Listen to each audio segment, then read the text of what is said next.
मेरा प्रणाम स्वीकार करिए जितने आचार्यगण, all the professors, faculties, deans, directors, chancellors, vice chancellors. मेरा वर्ड्स पर मिनट हमेशा ज्यादा रहता है और बहुत मजा आने वाला है आपके साथ। We'll have some exciting amazing Q&A with Vivek ji. हमारे पढ़ाए हुए स्टूडेंट्स जब इंटरव्यू में बैठते हैं ना, अगर वो हमारे एग्जामिनेशंस को पास करने के नजदीक भी आ जाए तो वो इतना इन्फ्लुएंस कर सकते हैं ग्रुप डिस्कशंस में और इंटरव्यूज में, जो कि गेम चेंजर रहता है। आज आपकी ये सारी बातें सुनकर मुझे इतना मजा आ रहा है कि आई फील एज द को फाउंडर ऑफ स्वर्णिम यूनिवर्सिटी इन गुजरात, जो पहला ऐसा बड़ा बिजनेस के साथ बड़ा एसोसिएशन है। I want to announce it right now right here कि भाई on behalf of Swarnim I am announcing that we are doing this together because I want my kids, मेरे 5000 बच्चे हैं यूनिवर्सिटी में, I want them to benefit from all this knowledge and this growth, and I want you to also do a case study on my university and explain to us how we can become bigger, how we can become great. My vision of creating the first startup and innovation university of India has come true now.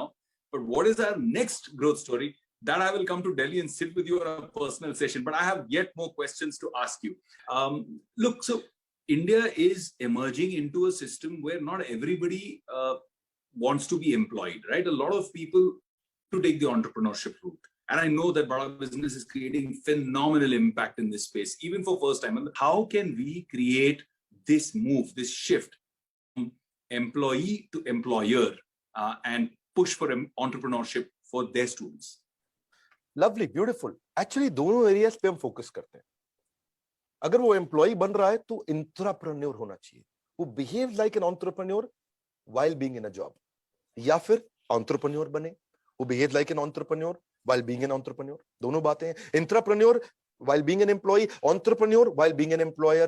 देखिए क्या है, always एक startup जो शुरू होता है mostly एक freelancing से शुरू होता है। अपने पर्पस को समझता है, अपने गोल्स को समझता है, अपनी की स्ट्रेंथ्स को आइडेंटिफाई करता है, जो मुझको आता है, जो मुझको भाता है, जो बाजार चाहता है। जब इन तीनों का कॉम्बिनेशन बन जाता है तो इतना कस्टमर आता है कि वो संभाला नहीं जाता है। तो इसको समझना जरूरी है। हम इसीलिए क्या करते हैं, उसको ट्रेन करते हैं कि वो अपने शुरुआत में अपने टॉप स्किल्स को पहचाने, कहां पे उसकी स्पेशलाइजेशन बनेगी, उसका पर्सनल स्वॉट एनालिसिस, वो कैसे इंप्रूवमेंट एरियाज पे काम करेगा, शुरू में फ्रीलांसर की तरह एक ऑफिस सेटअप कैसे करेगा, शुरुआत के अंदर प्रायोरिटी मैनेजमेंट कैसे करेगा, उसके अंदर कॉन्ट्रैक्ट्स और पेपर वर्क उसके लिए क्या जरूरी है, कैसे कॉन्ट्रैक्ट्स और पेपर वर्क हो ताकि पहला असाइनमेंट में भी गड़बड़ ना हो जाए उसके साथ, वो अपनी बजटिंग कैसे करेगा, पेपर वर्क के बाद मार्केट को कैसे सेगमेंट करेगा, मार्केट सेगमेंट करने के लिए क्या उसका कस्टमर वेल फंडेड है, क्या उसका कस्टमर के पास रीजन है उसका प्रोडक्ट खरीदने के लिए, क्या उसके कस्टमर को वो प्रोडक्ट आज दे सकता है, और क्या उसको कंपटीशन ब्लॉक कर सकता है। बहुत सारी छोटी छोटी चीजें उसको सिखाते हैं।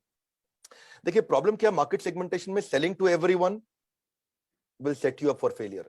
China syndrome, selling cheap will set you up for failure, but we'll set him up for success. That's what Sunil sir has taught us.